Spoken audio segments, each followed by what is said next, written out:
وحبيبنا وشفيعنا رسول الله محمد بن عبد الله صلى الله عليه وسلم وعلى آله وأصحابه أن الله يعلي درجاتهم في الجنة ينفعنا بأسرارهم وعليهم وعلومهم في الدين الدنيا والآخرة. لهم الفاتحة. الحمد لله رب العالمين الرحمن إياك نعبد وإياك نستعين صراط الذين أنعمت عليهم.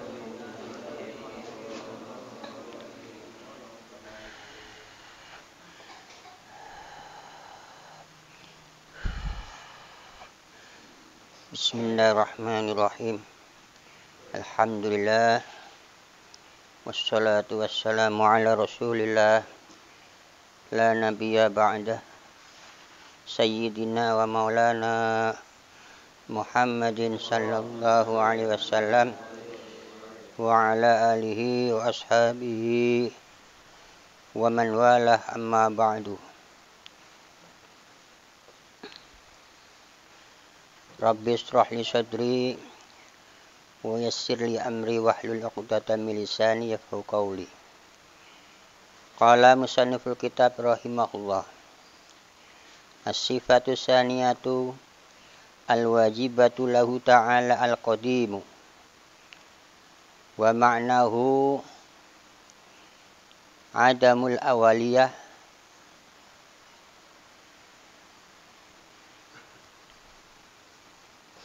wa ma'na kaunillahi ta'ala qadiman annahu la awwala li wujudihi bi khilafi Zaid masalan wa wujuduhu lahu awwalu wa huwa khalaqan nutfah allati khalaqa minha.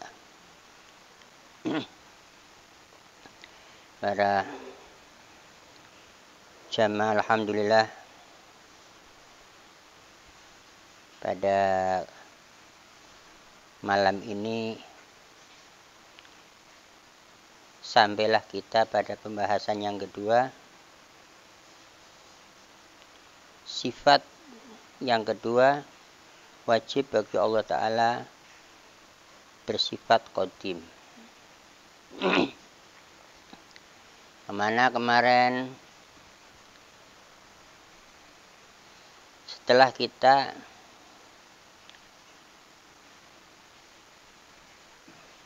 membahas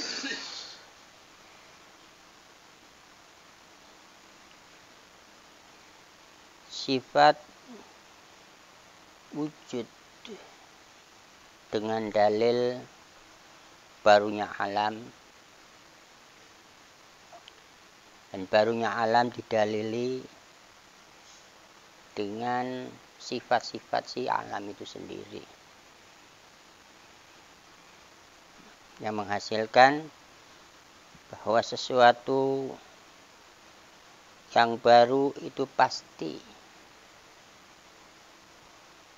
butuh kepada yang mengadakan, dan yang mengadakan itu pasti ada. Pada pembahasan sifat pertama wujud itu adalah sifat nafsiyah. Sifat nafsiyah itu sifat zati. Wujud itu sifat zati. Wujud itu dalam makna di sini wujud zat atau wujud sifat. Maknanya Allah Ta'ala itu wujudnya ya ada, ya sifat ada, sifatnya juga ada, zatnya ada, sifatnya juga ada. Bisa diomong wujud itu bisa diomong sifat, juga bisa diomong zat. Bila kita mengarah pada sifat nafsiyah, itu adalah sifat bangsa zati. Sifat yang bangsa zati itu yang tidak butuh kepada selainnya, namanya sifat zat. Kalau wujud yang dalam arti sifat itu tentu yang menuntut adanya si zat. Nah, di dalam mengetahui sifat yang wajib bagi Allah ini wajib akli ya. Kemudian dengan pembuktian barunya alam ini menjadi kewajiban syar'i usul namanya. Makanya pertama harus tahu sifat nafsiyah. Dari 20 sifat yang wajib bagi Allah itu terbagi nafsiyah, salbiyah, ma'ani dan ma'nawiyah. Ini disebut namanya 20 akidah yang wajib, 20 akidah yang mustahil, dan 1 perkara yang jaiz. Nanti 20 akidah yang mustahil ya, itu kebalikan daripada 20 akidah sifat yang wajib. Itu tiap-tiap mukallaf diwajibkan mengetahui, karena yang namanya akidah ini, namanya iman, akidah ini akidah imaniyah. Akidah imaniyah itu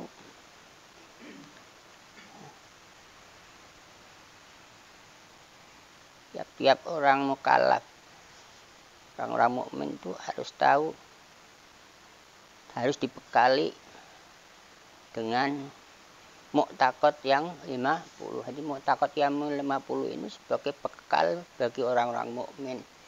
Karena sahnya iman ini adalah makrifah kepada Allah Ta'ala. Tidak sah iman seseorang tanpa makrifat, tanpa mengetahui alasan atau tanda dasar-dasar keimanan. Tidak boleh ya, iman itu dengan didasari taklid atau waham atau don, apalagi syak, yang selain daripada makna makrifat. Hingga sampai sepakat para ulama-ulama kita mengatakan bahwa tidak sah ibadah seseorang tanpa ma'rifatillah. Karena kunci daripada ibadah itulah ma'rifat kepada Allah Ta'ala. Sholat, haji, zakat, semua, puasa, semua akan sah apabila sudah pada makrifat. Sudah sampai kepada makrifat. Kalau belum sampai makrifat kok meninggal, sudah rampung. Bisa arti meninggal dalam keadaan tidak mengenal Tuhan. Karena hakikatnya orang kafir itu adalah orang yang tidak mengenal Tuhan, tidak mengenal Rasul. Sudah nggak ada perhitungan amalnya itu bagus apa jelek, enggak. Nah, jangan sampai kita termasuk kategori orang yang meninggal ini dalam keadaan tidak mengenal Allah dan Rasul. Ini memang satu-satunya modal dasar iman kepada Allah, modal dasarnya yang mengetahui mu'taqad yang 50. Ini modal dasar namanya. Nah, setelah tahu modal dasarnya, baru kita mengarah lagi belajar ilmu furu'. Ilmu furu' itu cabang-cabang ya. Cabang-cabangnya agama. Kalau usul itu adalah dasarnya agama, kalau furu' ini namanya cabangnya agama. Sudah tahu batangnya, nah tinggal cabangnya. Namanya cabang nggak ada batangnya, namanya cabang apa itu? Ada cabang tapi nggak ada batangnya. Pohon itu nemu cabangnya saja.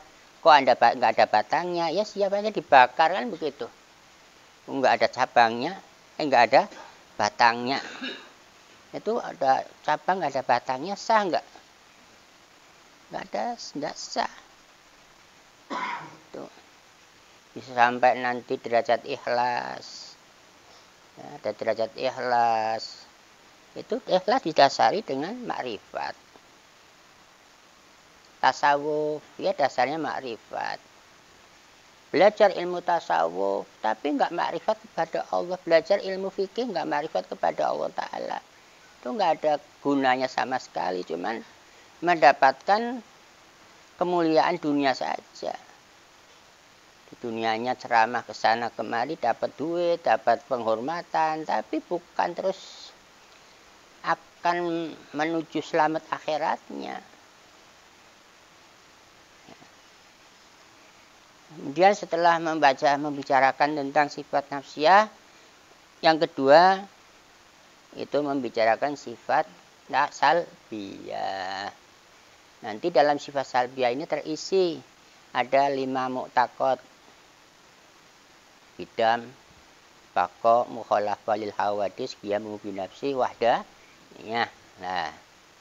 Jadi mu'taqad ya 5 mu'taqad ini mengisi daripada salbiyah.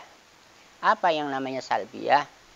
Yang namanya salbiyah adalah sifat yang tiada maknanya. Bisa tiada. Kalau nafsiyah itu sifat berarti, kalau salbiyah itu sifat tiada. Nah, artinya sini salbiyah itu tak ada, begitulah. Nah, kalau nafsiyah itu sifat yang ada, begitu kan? Sifat ada. Kalau salbiyah sifat tiada. Jadi dibicarakan dulu sifat adanya, kemudian yang kedua bicara sifat tidak adanya. Jadi adanya dibicarakan, tidak adanya juga dibicarakan. Itu namanya hukum. Jadi orang yang hukum itu, mengetahui hukum itu membicarakan adanya dan juga membicarakan tidak adanya.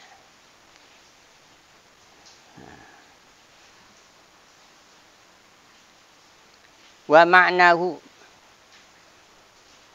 dan yang menjadi arti atau arti daripada qidam itu tadi kita bicarakan sifat salbiyah ya, bangsa tidak ada. Maknanya adalah adamul awaliyah, tidak bermula atau tidak berawal.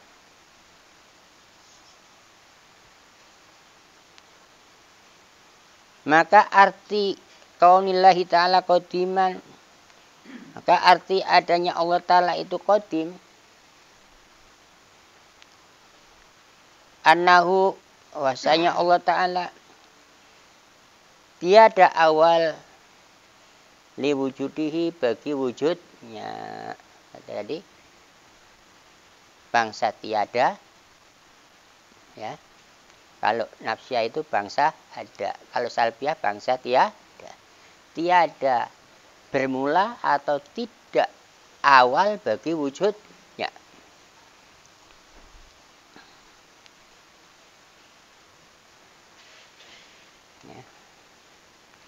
Tidak ada mulanya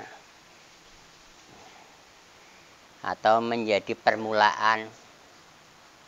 Tidak ada mula dan tidak menjadi permulaan.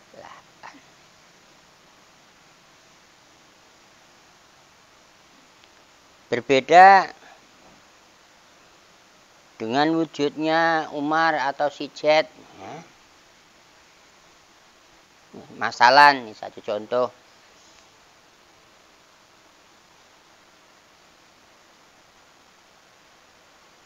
Wawujudulahu, maka adanya si Jet atau si Umar atau manusia itu awalun berawal.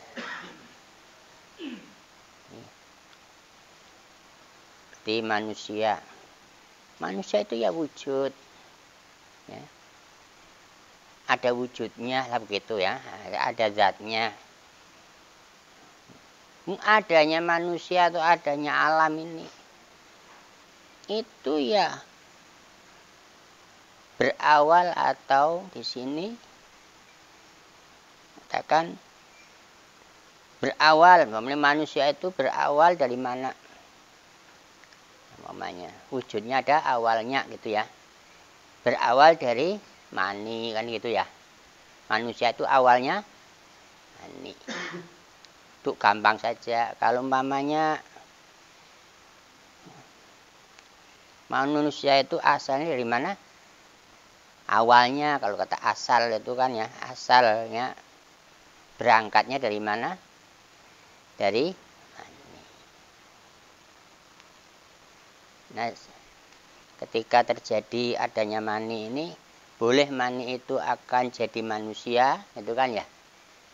Boleh pula mani itu tidak jadi manusia. Kalau mani jadi manusia itu jaiz apa wajib? Jaiz. Karena apa-apa yang jaiz itu menuntut kepada yang menjadikan. Tentu ada awalnya enggak? Awal. Kayak kita kembalikan mani itu ibarat ayam telur lah. Ayam itu permulaannya jadi, yang permulaan ayam apa? Telur. Permulaan manusia mani. Berarti menunjukkan ada permulaannya. Kalau kita muni permulaannya itu enggak ada itu menjadi permulaan, kayaknya sulit untuk memahami. Untuk yang namanya awal itu ada barangnya kan ya. Nah kalau jadi untuk memudahkan memahami bahwa di sini manusia itu berawal dari mani, itu gampang lah diakui lah. Ya. Kayak ayam itu permulaannya jadi apa? Permulaannya ayam itu sebelum jadi ayam itu adanya telur kan ya. Dimulai dari telur. Manusia awalnya dulunya apa? Berarti ada dulunya enggak? Ada. Semua manusia itu ada dulunya. Mau itu dulunya tanah, mau itu dulunya mani. Semua ada, asalnya ada dulunya. Tapi yang tidak ada dulunya itu ya tentu adalah Tuhan. Karena tidak ada dulunya itu sifat salbiyah. Kalau yang ada dulunya itu sifatnya makhluk. Mudah dipahami di sini. Yang ada dulunya itu adalah sifatnya makhluk. Yang tidak ada dulunya itu sifat ketuhanan. Makanya salbiyah itu dikatakan salbiyah itu adalah bangsa tidak ada. Kalau nafsiyah itu bangsa dzati atau bangsa ada.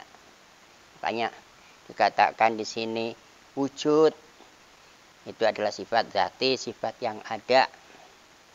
Nah, wajib itu artinya Allah Ta'ala itu ada zatnya, ya ada sifatnya. Tidak adanya juga dibicarakan, ya kan? Adanya dibicarakan, tidak adanya juga dibicarakan. Berbeda dengan makhluk, awalnya dibicarakan, akhirnya dibicarakan nggak makhluk. Lah bagi Allah tidak adanya, tidak wujudnya atau tidak adanya dibicarakan. Tidak adanya apa sih? Tidak adanya awal bagi wujudnya. Tidak adanya akhir bagi wujudnya. Tidak adanya persamaan bagi wujudnya. Selalu diomong tidak adanya. Itu ada bagian daripada sifat salbiyah. Maka kalau sudah paham sifat nafsiyah, sifat salbiyah, nah ini berarti ajaran para ulama ahli sunnah.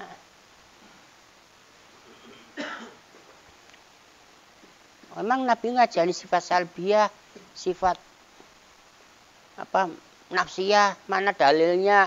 Itu kalau bicara begitu sudah bicaranya apa? Ente ahsan jadi orang Wahabi saja dah. Karena apa? Ya, lagi sini. Sahabat itu belajarnya sama Nabi. Nah kalau kita belajarnya sama siapa sih? Memang kita belajar sama Nabi.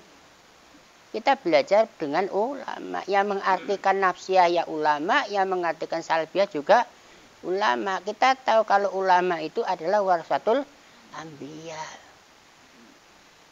Ulama itu mengajarkan makrifat kepada Allah Ta'ala dengan dalil.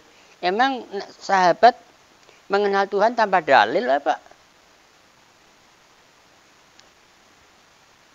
Nabi mengajarkan sahabat dengan Asmaul Husna 99 nama. Ini cuma 20 nama.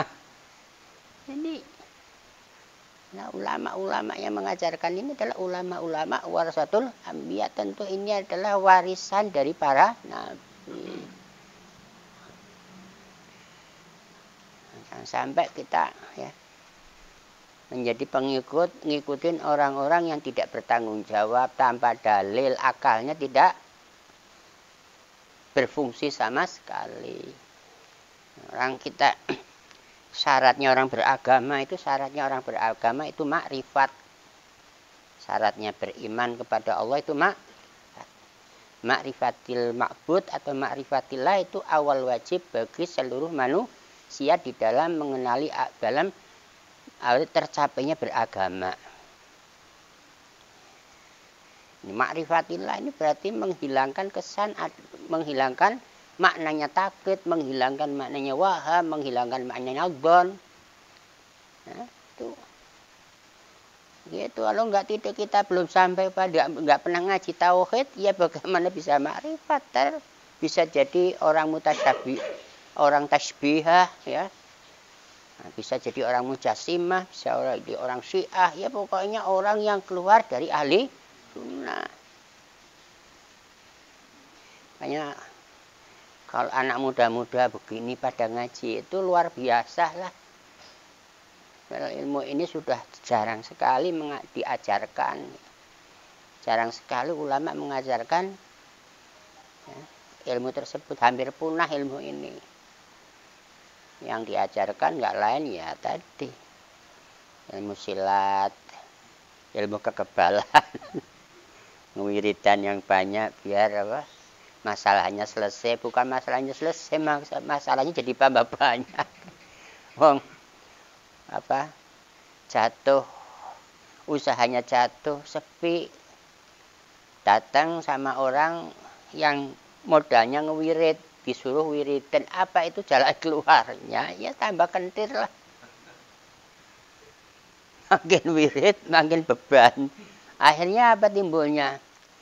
Berarti bohong, saya ngewirid sampai mulut nyonyor, perut sampai ngelit, disuruh puasa nurut, suruh wirid nurut, masih tetap malah dioyak-oyak, utang saya tambah banyak. Ya itu malah dianggap itu jalan keluarnya. Ya.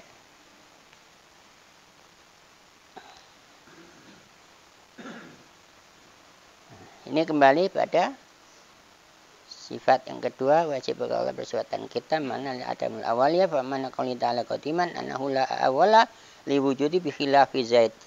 Masalan wa wujudu awalun wa huwa khalaqan nutfah allati khalaqa minha. Nah, ke sini waqtalafa. Dan jadi perbedaan, terjadi suatu perbedaan.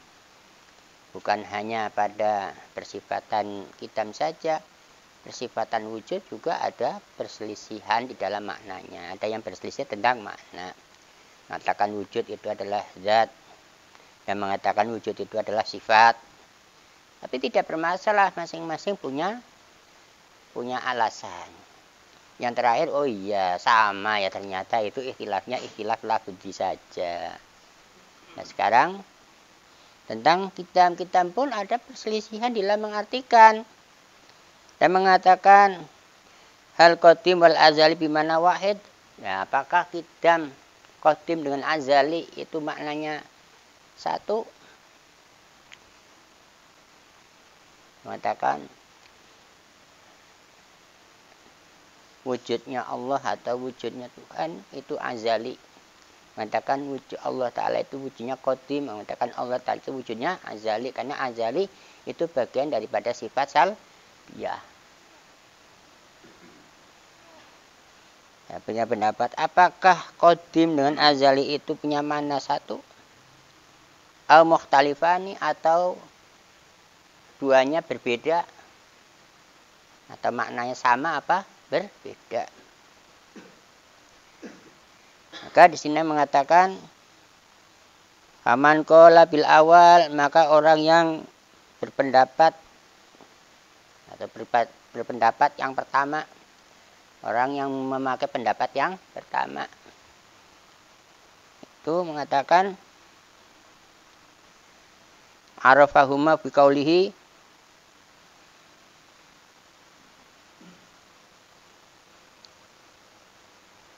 bahwa yang namanya azali mala awwalalahu.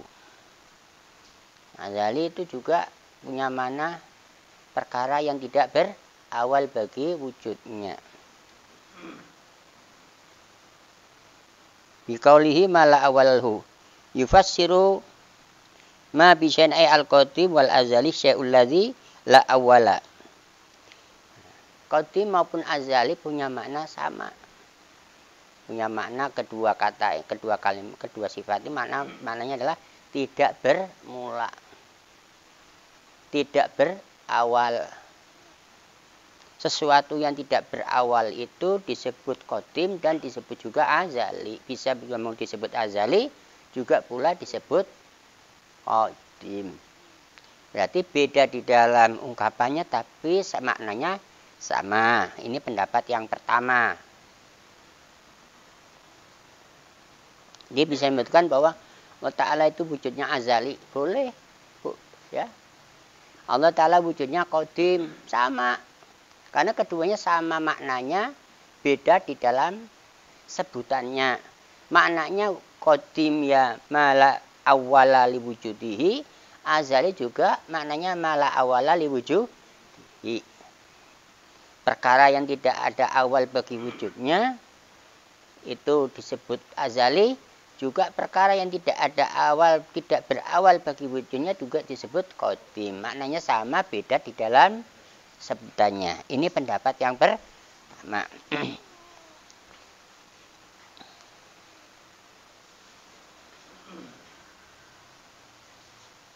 Maka di sini mengatakan azali, perkara yang tidak ada awal bagi wujudnya, fayashmilu zatillah wa jami'a sifatihi, maka tercakup seperti zatnya Allah dan sifat-sifatnya. Kemudian waman qala bisani, dan orang yang kedua, pendapat yang kedua mengatakan arafal qadim biqauli mawjudun la awwala lahu wa arafal azali bima la awwala a'ammu min an yakuna mawjudan aw ghairu mawjud fa huwa a'ammu minal qadim. Nah, yang namanya azali itu punya makna sama dengan qadim, akan tetapi lebih umum.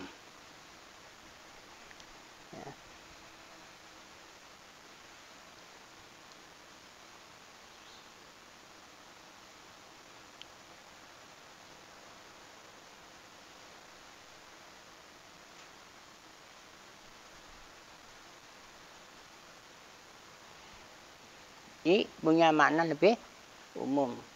Memasukkan artinya maujudnya atau yang bukan maujudnya. Maujud bukan maujudnya itu adalah ma'dum. Maujudnya maupun ma'dum. Adanya maupun tidak adanya. Adanya ya tidak berawal, tiadanya juga tidak berawal. Bagaimana tiadanya tidak berawal? Ya seperti ini. Tiada sama, tidak ada persamaan Allah Ta'ala wujudnya maupun sifatnya maupun perbuatannya terhadap makhluk. Nah, ini kan tidak ada persamaan. Berarti nafi ya, tiada. Lah tiadanya beda itu azali, tidak bermula.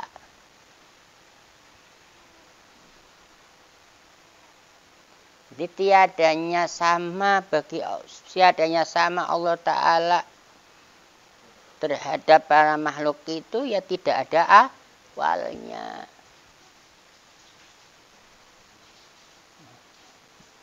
Memasukkan ketiadaannya juga tidak berawal. Adanya tidak berawal, tidak adanya juga tidak berawal.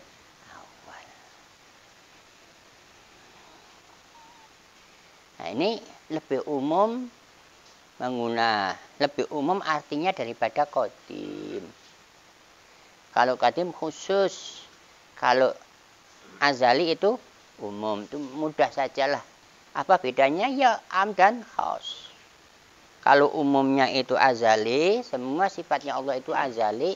Tapi kalau qadim itu wujudnya.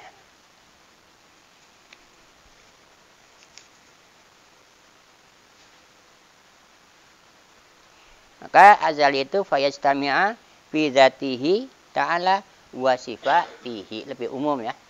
Pada zatnya maupun sifatnya. Wa sifatihi wujudiyah.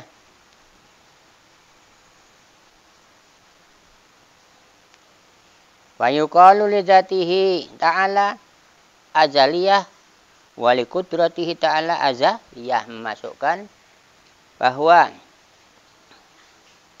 zatnya Allah Ta'ala azali. Bersifatan kudrat bagi Allah Ta'ala juga azali. Jadi zatnya maupun sifatnya. Fayamfaridul azali fil ahwal kaqaulillahi ta'ala qadiran. Nah, seperti apa? Memasukkan azali itu di dalam halnya. Berarti sifat maknawiyahnya ya. Itu juga azali. Karena sifat maknawiyah itu sifat yang bukan maujud juga bukan mahdud. Jadi memasukkan zatnya dan sifatnya itu azali.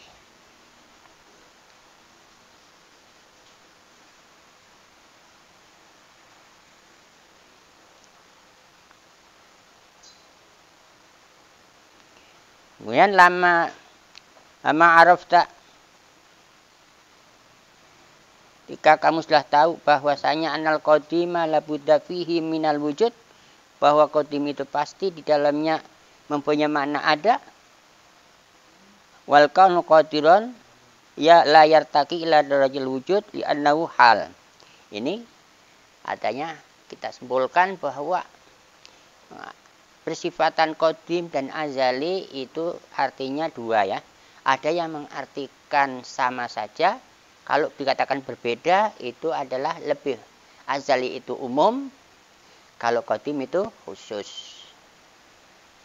Ini adalah sebagai penambahan pengetahuan saja. Penambahan di dalam sebuah kata-kata ketika mengatakan bahwa Allah Ta'ala itu adanya azali. Allah Ta'ala itu sifatnya azali, yaitu tidak asing akhirnya, karena azali maupun qadim itu punya makna sama, peletakannya berbeda, sama di dalam maknanya, peletakannya berbeda. Lalu letaknya bagaimana? Karena kalau qadim itu diletakkan pada khusus pada zatnya, pada sifat wujudnya, kalau azali itu lebih umum.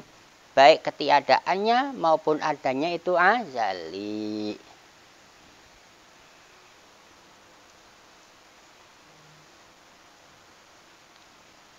Yan wadalilu ala kitabu ta'ala. Pembuktiannya. Kalau kita diantarkan pembuktian bagi adanya Allah itu dengan barunya si alam, ya.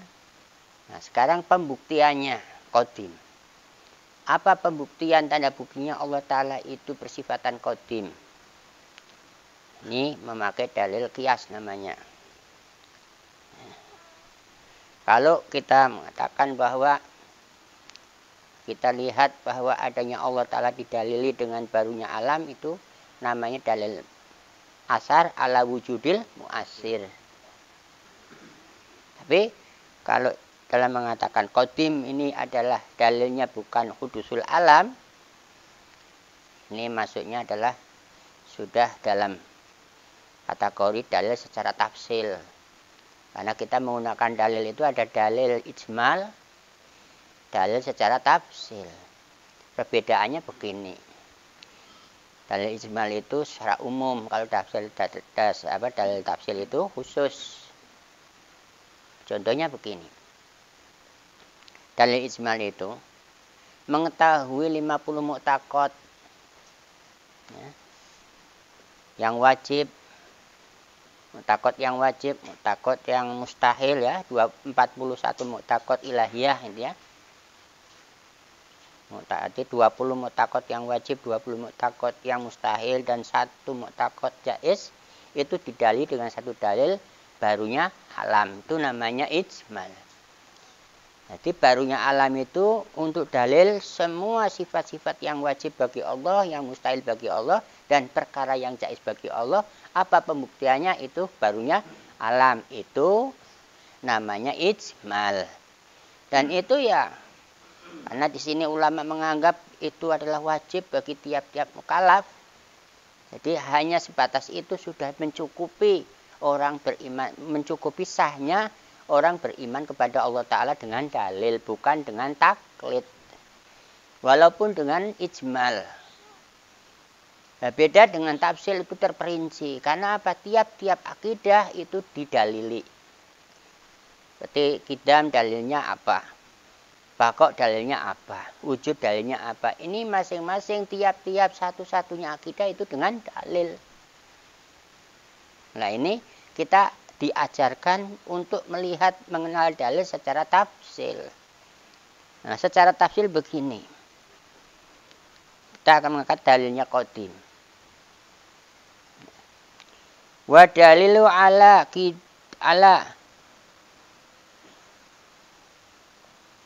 qidamihi ta'ala, mendalil atas persifatan qidam bagi Allah. Annahu, sesungguhnya persifatan qidam didalili idza lam yakun qadiman, apabila Tuhan itu tidak bersifatan qadim ya, kana hadisan, ya Tuhan itu pasti baru. Kan sudah tahu ya, namanya baru itu ada awalnya ya. Qadim itu tidak ada awalnya. Seandainya Tuhan itu ya, buktinya apa? Buktinya qadim ya. Seandainya tidak bersifatan qadim, niscaya Tuhan bersifatan baru.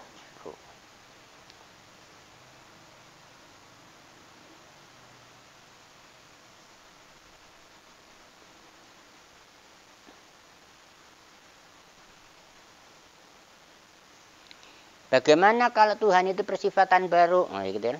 Bagaimana kalau Tuhan itu wujudnya berawal? Jawabnya bagaimana? Seandainya Tuhan itu wujudnya berawal, jawabannya mustahil. Nah, seandainya Tuhan itu ada awalnya, ya tentu Tuhan tidak bersifatan qadim. Tidak bersifatan qadim berarti bersifatan kudus, mustahil. Nah mustahilnya pun itu punya alasan, pakai alasan. Alasannya apa kalau Tuhan itu mustahil baru? Li'annahu, jadi apabila Tuhan itu bersifatan qadim, tentu adanya Tuhan itu bersifatan baru. Maka apabila Tuhan itu baru mustahil. Alasannya li'annahu la wasitatun bainal qadimi wal hadisi. Karena qadim dengan hadis, dengan baru, itu tidak ada tengah-tengahnya. Jadi sesuatu yang wujud itu kalau tidak qadim ya baru. Kalau bukan makhluk ya khaliq. Tidak bisa diomong setengah makhluk, setengah khaliq. Nanti ada tengahnya itu berarti setengah qadim, setengah hudus. Jadi keputusannya apa kalau begitu? Qadim enggak? Hudus enggak? Jadi bisa mengatakan setengah qadim, setengah hudus.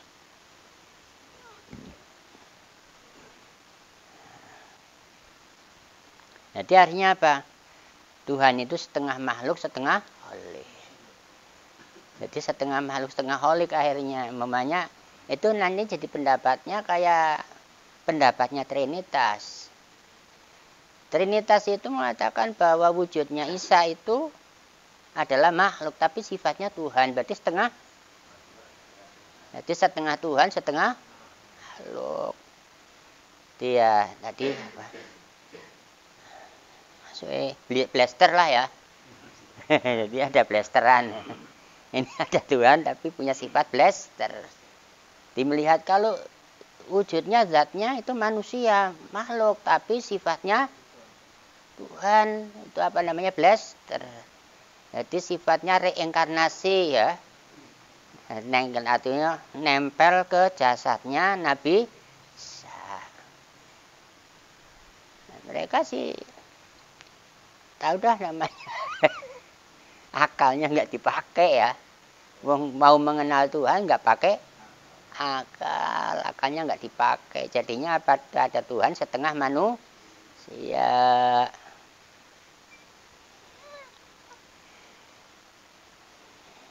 Ini pendapatnya orang yang tidak waras, begitulah ya. Sebab apa? Ada Tuhan blaster. Mamanya kayak gini. Blaster itu kan campuran ya. Kayak burung. Apa namanya? Kayak bebek dengan entok ya. Kalau bebek dengan entok itu kawin, anaknya keluarnya apa? Tongki. Lah tongki ini bukan bebek, bukan entok. Lah kalau gini umpamanya setengah Tuhan, setengah makhluk, jadinya apa itu? Ya, jadinya mau disebut apa itu? Blaster saja kan ya? Lah tongki ini bebek ya bukan, entok juga bukan. Nah kalau di sini Tuhan setengah makhluk, Tuhan ya bukan, makhluk juga bukan. Jadi punya makna, punya apa? Nama apa namanya itu? Ya bisa jadi-jadian apa gimana? Ya mustahil begitu aja lah. Mustahil itu nggak ada barangnya ya. Setengah Tuhan, setengah makhluk. Ya kayak orang-orang Mu'tazilah itu begitu. Kalamnya Tuhan makhluk begitu. Tuhannya kholik, sifatnya makhluk. Berarti setengah Tuhan, setengah makhluk. Karena orang Mu'tazilah itu menafikan sifat ma'ani mananya. Menafikan sifat kalam. Ini, ya sholat sih sholat ya. Sholat, zakat, puasa lebih getol dah dia dah. Lebih getol malah. Sofinya kebablasan. Sofi kebablasan. Orang yang maksiat, orang zina itu tidak bakalan bisa masuk surga. Udah putusin begitu saja udah. Jadi pahamnya paham orang Khawarij. Akidahnya akidah Mu'tazilah. Ya kita mudah-mudahan tidak tertarik dengan hal-hal demikian. Karena kita belajar tauhidnya ahli sunnah wal jamaah yang notabene menggunakan akal lah. Di dalam makrifat itu menggunakan akal. Karena makrifat itu bil ukul wal hukum bisyar'i. Ya kan, menetapkan hukum baik buruk itu dengan syariat. Kalau makrifat ya kan, yang mana wajib dan mana yang mustahil itu dengan akli. Karena akal itu selalu kerjanya begitu. Mana yang diwajibkan, mana yang dimustahilkan, itu kerjanya akal kan. Begitu, yang wajib ya diwajibkan, yang mustahil ya dimustahilkan, yang jaiz ya dijaizkan, yang boleh dia omong boleh, yang nggak boleh dia omong nggak boleh. Itu kerjanya akal demikian. Nah, seandainya Tuhan itu tidak bersifatan qadim, mesti Tuhan itu bersifatan baru. Karena qadim dengan baru itu tidak ada tengah-tengahnya. Ya. Bukan seperti ya tadi apa? Bebek sama entok kawin, anaknya bebek ya bukan. Ada wujud bebek bukan, entok juga bukan. Karena anaknya setengah bebek, setengah entok. Nah itu nanti begitu.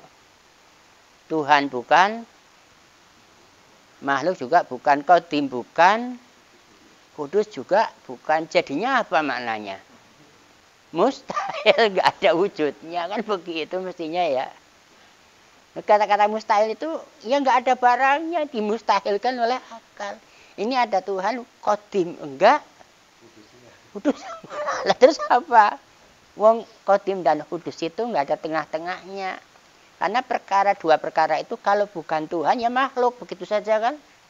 Kalau bukan pencipta ya yang diciptakan. Ini diciptakan bukan, yang menciptakan juga bukan, terus apa? Ya namanya mustahil. Mustahil itu bukan sesuatu yang diciptakan, ya. Nggak mau diciptakan. Nah, ya begitu. Nah, karena alasannya punya alasan. Nah, la wasita bainal qadim wal hadis. Nah, makanya fakullu syai'in, maka semua sesuatu, maka tiap-tiap sesuatu intafa anhul qidam, maka tiap-tiap sesuatu yang tiada persifatan itu qidam, sabatalahu hudus, tetap bagi wujudnya persifatan baru. Jadi tiap-tiap sesuatu kalau tidak bersifatan qidam ya bagi wujudnya itu bersifatan baru. Maka wa idza kanat ala hadisan, dan apabila adanya Tuhan itu baru, bagaimana kalau Tuhan itu baru? Niscaya iftiqar ila muhdits, butuh kepada yang menjadikan. Nah, sekarang kita tanya yang bikin Tuhan itu siapa? Kalau yang bikin alam semesta ini adalah Tuhan, lah yang bikin Tuhan siapa? Nah, itu tidak bisa membedakan mana Tuhan dan mana alam. Sama-sama ada ya. Tuhan ya ada, alam juga ada. Nah, kalau tidak sampai mengetahui sifatnya, akhirnya dalilnya Quran saja. Sifatnya Tuhan Rahman, Rahim, Al-Awal, wal akhir. Nah, apa enggak repot tadi? Berarti Tuhan itu berawal dan berakhir, khatam. Ya iya mesti ya. Nanti ada Tuhan khataman kan. Ada khataman segala, ini namanya akhir itu kan khatam. Awal dan berakhir, habis namanya apa? Punah, begitu. Ada Tuhan, punah gitu. Ada awalan, ada penghabisan. Lah sifat Tuhan tidak berawal juga tidak berpenghabisan. Nanti disebut awalan wa akhiron di sini kan, maknanya adalah ya. Jadi disebutkan sifat Tuhan itu awal dan akhir, maknanya adalah sifat ya, tiada berawal, tiada berakhir.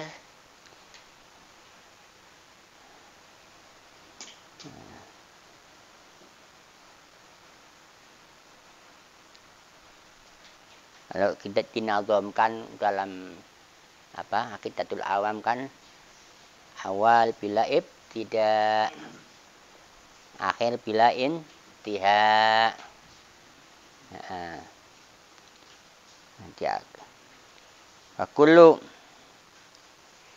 Fakullu syai'in intifa'anul kitab sabatalahul hudus.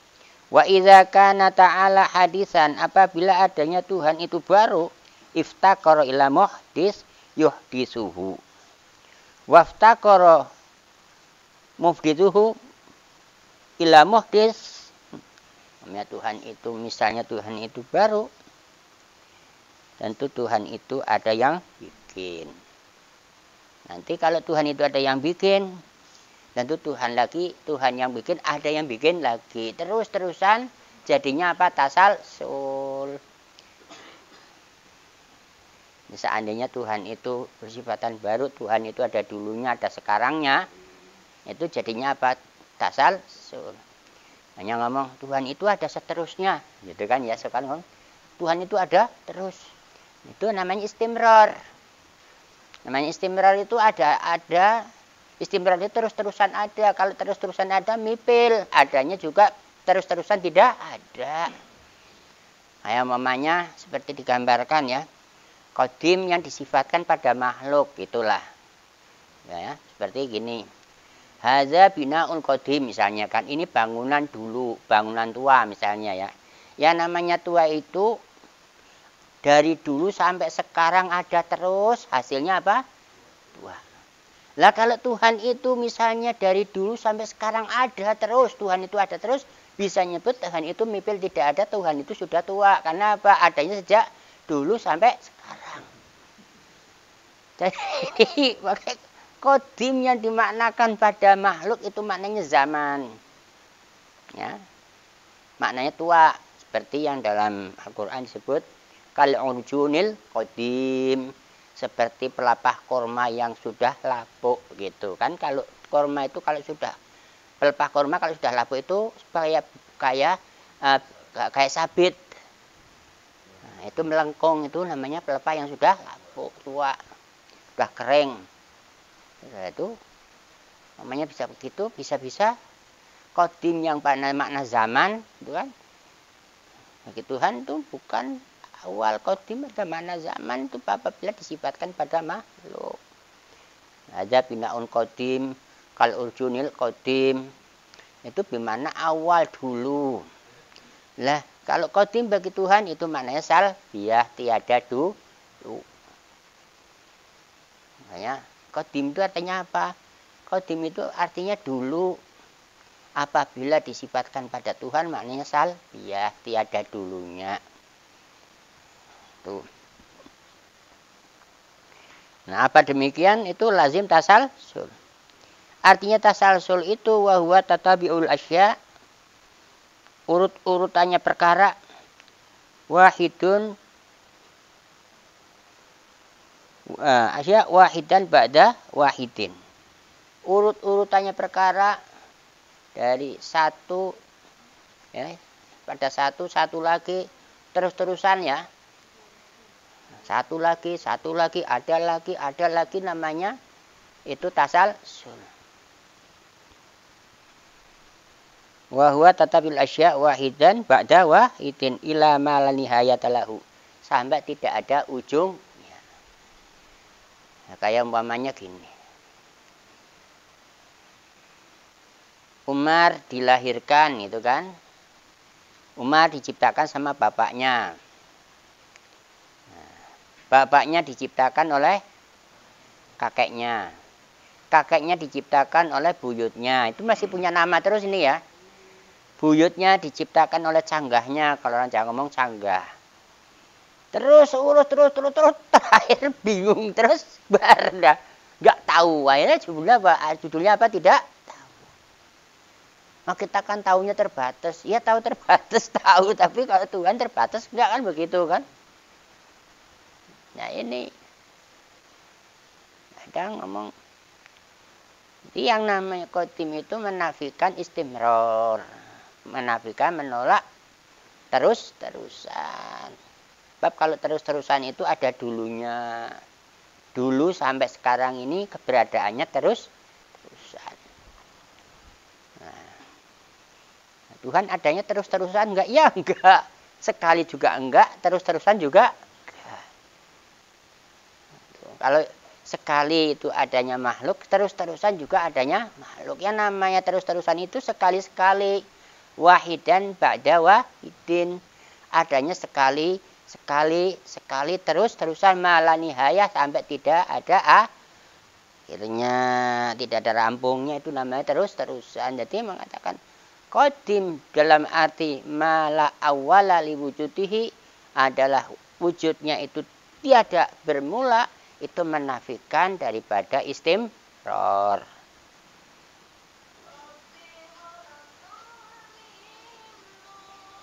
Jadi watasalsul, dan sifat tasalsul bagi wujudnya itu muhalun. Muhal maknanya tidak ada. Jadi wujudnya Tuhan itu tidak ada terus-terusan. Bila Tuhan itu ada yang terus-terusan itu muhal. Seandainya Tuhan itu adanya terus-terusan, muhal itu. Karena yang adanya terus-terusan itu makhluk.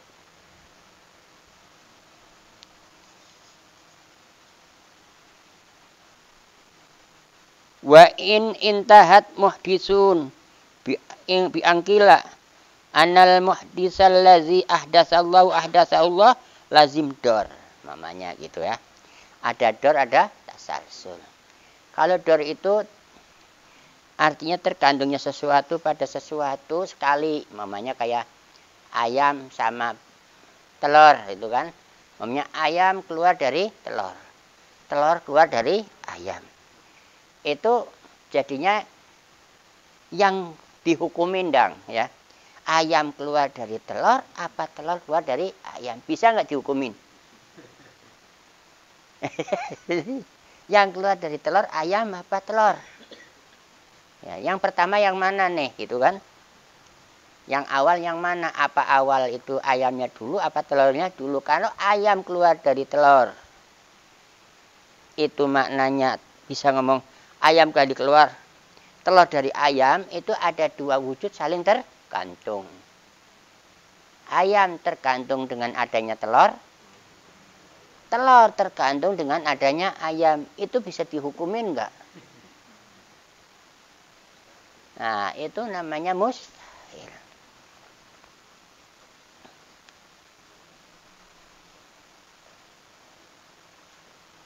Jadi apabila di sini Tuhan tidak, padahal Tuhan itu ada awalnya, niscaya akan ada Tuhan itu bisa bersifatan dor atau tasalsul. Lah sifat tersebut dor maupun tasalsul itu bagi Allah itu mustahil. Namanya dor itu adalah wa tawaqufu syai'in ala syai'in. Berhentinya sesuatu pada sesuatu. Namanya ayam keluar dari telur berhenti ya. Dah, lah kalau telur keluar dari ayam juga berhenti, berarti tergantungnya sesuatu dengan sesuatu yang pertama. Lah, yang di sini jadinya apa? Dor. Kalau tasalsul itu tartibul umur, kalau dor itu tawaqufu syai' bi syai'. Nah, tergantungnya sesuatu pada sesuatu. Jadi artinya sekali lah. Kalau sekali saja, ya. Yang pertama dan yang kedua.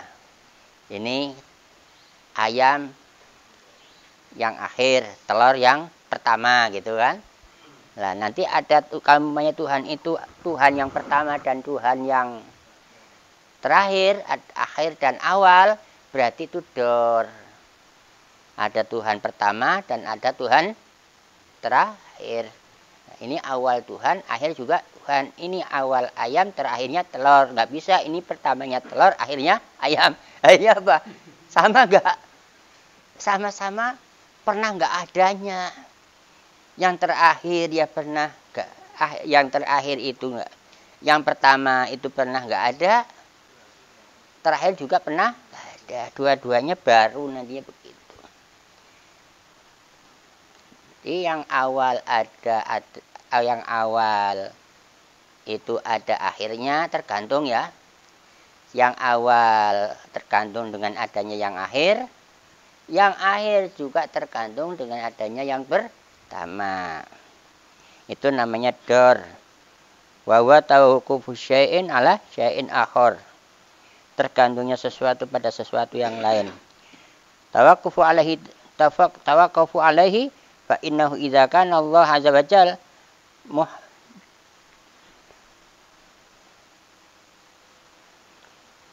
muhdas karena mutawakkifan ala muhdis, misalnya begitulah.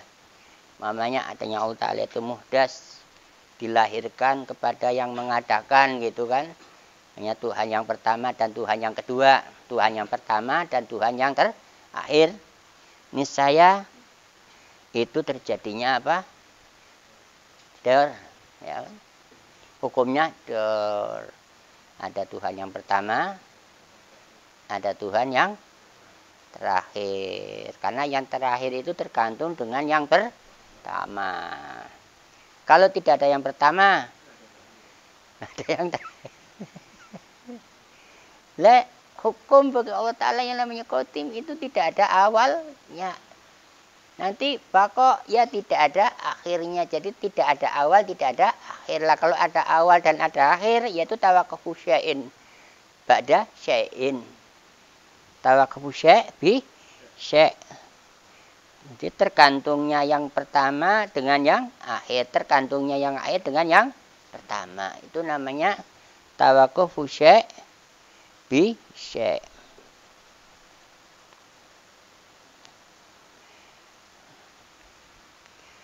Waqad faradna anna Allah ahdasa hadzal muhdis. Waqad faradna anna Allah ahdasa hadzal muhdis fayakunu muhdis mutafiqan 'ala Allah. Itu wador, itu menjadi dor atau tasalsul. Maka kalau begitu kami menetapkan wajib bahwa itu adalah baru. Yang pertama. Dan ini adalah yang kedua, misalnya begitu. Ada yang pertama, ada yang kedua. Maka adanya muhdis, adanya yang kedua, itu mutawakifan 'ala Allah. Tergantung kepada Allah. Maka hasilnya apa? Dor. Wador itu muhalun. Di tasalsul adalah di sini terus-terusan ya. Tidak ada batak, tidak ada rampungnya. Kalau dor itu tergantung sesuatu yang pertama dengan tergantungnya sesuatu yang kedua dengan sesuatu yang pertama. Itu yang terakhir itu tergantung dengan yang pertama. Itu tawakuf, namanya dor. Dan keduanya itu muhalun. Artinya la yutasawwaru fil akli wujuduhu. Muhal di sini tidak tergambar, tidak dibenarkan oleh akal adanya Tuhan itu berawal dan berakhir. Adanya Tuhan itu terus-terusan maupun tidak terus-terusan. Yang terus-terusan tadi ya tartibul umur bila nihayah.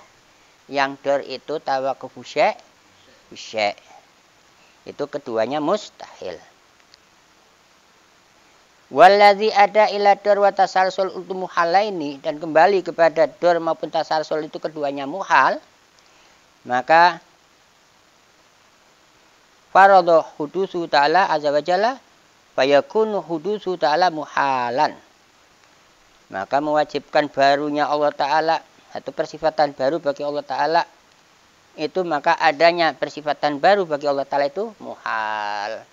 Jadi seandainya Tuhan itu punya sifat baru, berarti ada awalnya, ya tentu tergantung dengan yang mengawali.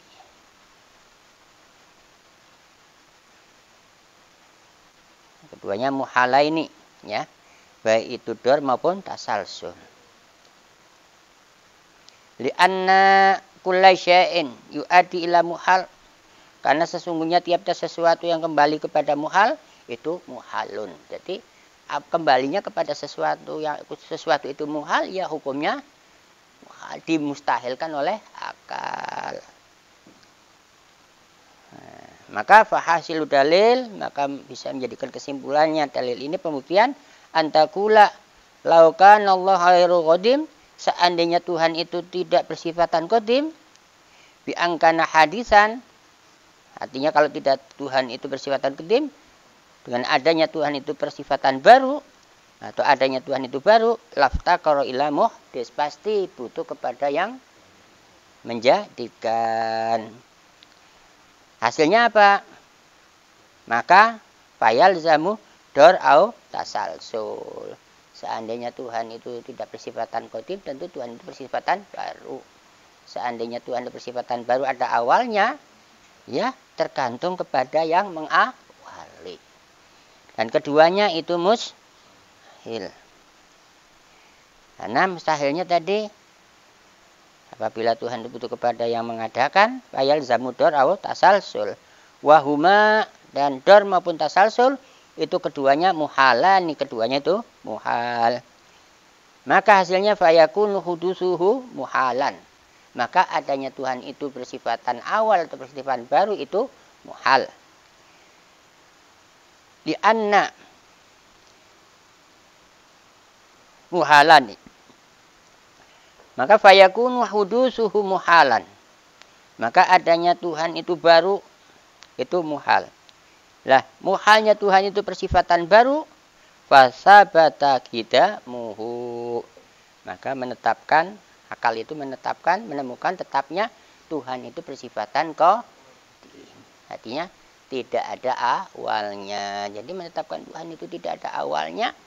Itu mengatakan bagaimana kalau Tuhan itu ada awalnya. Seandainya Tuhan itu ada awalnya, itu Tuhan itu baru. Terus itu namanya artinya memakai dalil iltizah. Ya. Ada dalil lazim, ada dalil asal ala wujudil muasir. Dalil lazim itu lazimnya persifatan mulazamah kepada wajib, mulazamah kepada mustahil. Nah, mustahil itu kan nggak ada maknanya ya. Tidak adanya awal bagi Tuhan, itu mustahil ada awal bagi Tuhan. Itu. Fayakunu hudusu muhalun. Maka adanya Tuhan itu baru itu mustahil menurut akal. Nah, akal itu menemukan, memustahilkan Tuhan itu wujudnya berafal. Fasabata qidamuhu, maka akal menetapkan hukum wajib persifatan qadim bagi wujudnya. Wa huwal matlub, dan itu supaya yang dituntut oleh akal. Wa hadza dalil ijmali li qidami ta'ala, dan itu ada dalil secara umum bagi persifatan kita bagi Allah Ta'ala. Itu artinya masih kalau semua tiap-tiap satu kaidah itu didalili ya. Kalau memahami 50 memahami dari 20 sifat yang wajib bagi Allah Ta'ala itu didalili, tiap-tiap sifat itu didalili, itu namanya tafsir. Tapi kalau hanya satu saja didalili wajib Allah Ta'ala itu persifatan qidam. Seandainya Allah Ta'ala tidak persifatan qidam, itu persifatan baru, maka mustahil Allah Ta'ala itu persifatan baru. Mustahilnya apabila Tuhan itu baru tentu butuh kepada yang mengadakan. Bagaimana Tuhan itu perlu yang mengadakan? Niscaya Tuhan itu adalah dor atau tasalsul, dan itu namanya dalil secara ijmal, dan itu sebagai syarat makrifat kepada Allah Ta'ala. Jadi syarat makrifat itu ya dengan dalil. Kalau tidak pakai dalil ya bukan makrifat. Jadi enteng saja, seandainya Tuhan itu tidak bersifatan qadim, niscaya Tuhan itu baru. Kalau Tuhan itu bersifatan baru, niscaya Tuhan itu butuh kepada yang bikin. Lantai yang bikin Tuhan siapa? Kan begitu, akhirnya gitu kan. Mamanya yang bikin Tuhan itu Tuhan, berarti ada Tuhan yang dibikin, ada Tuhan yang membikin. Hasilnya apa? Kalau enggak dor, tasalsul. Lah tasalsul maupun dor bagi adanya Allah itu mustahil. Dan itu dalil secara ijmal. Dalil ijmal li qidami ta'ala, bagi persifatan kita bagi Allah Ta'ala. Lah dengan dalil itu, wabihi, dengan dalil itu, yakhrujul mukallaf min ribatil taklid. Maka keluarlah mukallaf dari ribqatil taklid. Ribqatil taklid itu adalah dari jeratan taklid, dari lingkaran taklid.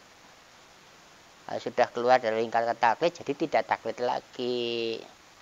Taklid apa sih? Taklid itu ya khabarus husnudon fil mukhbirih katanya. Artinya mengambil husnudon, mencapainya husnudon, berbaik sangka kepada yang membawa berita.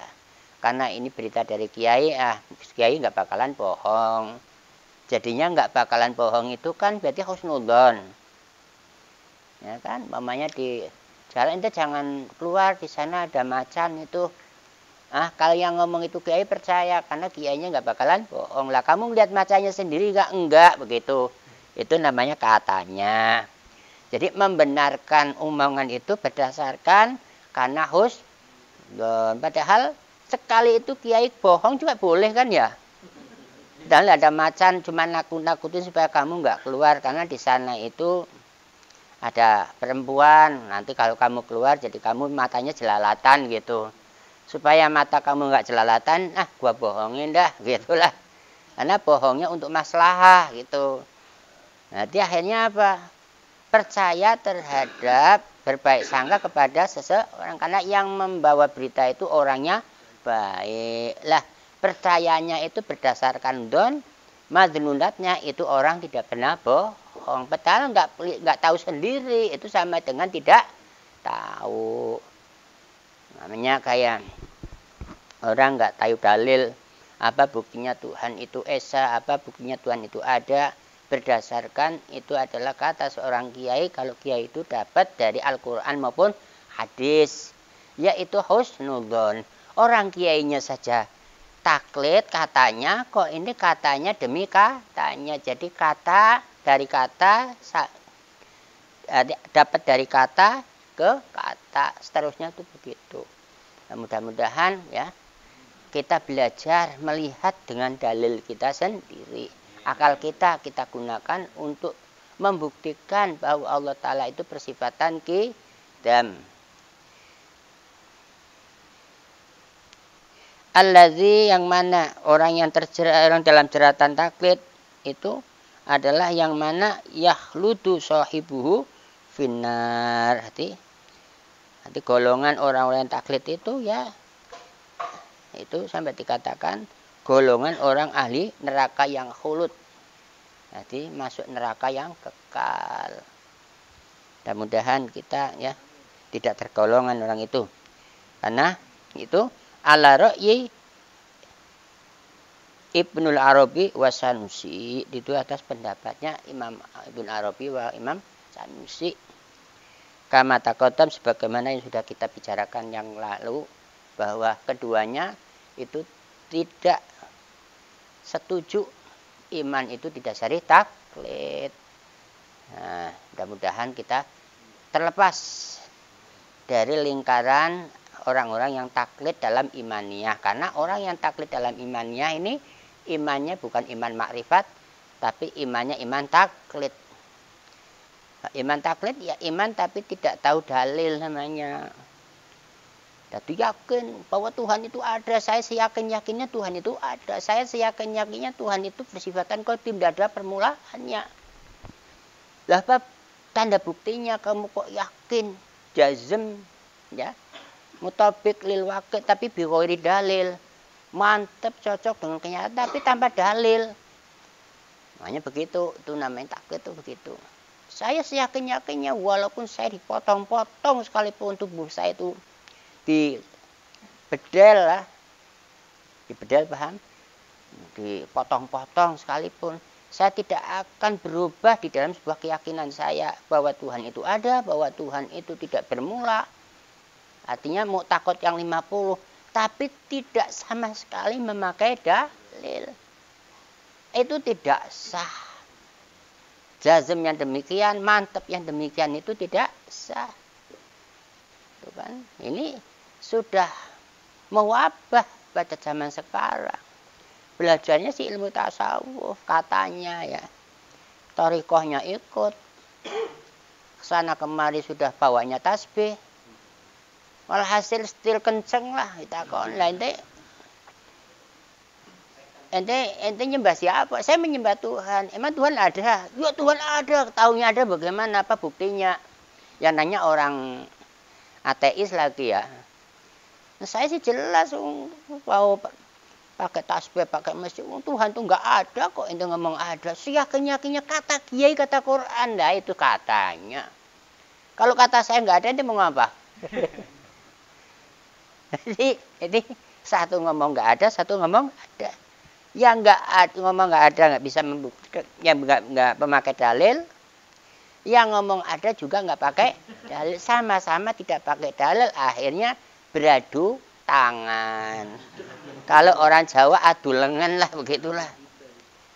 Nah, ini tidak benar, iman tidak begitu. Iman ini bukan baku hantam, tapi akalnya digunakan dengan burhan, artinya dengan fakta yang dia lihat pakai akalnya. Itu saja. Al-Fatihah.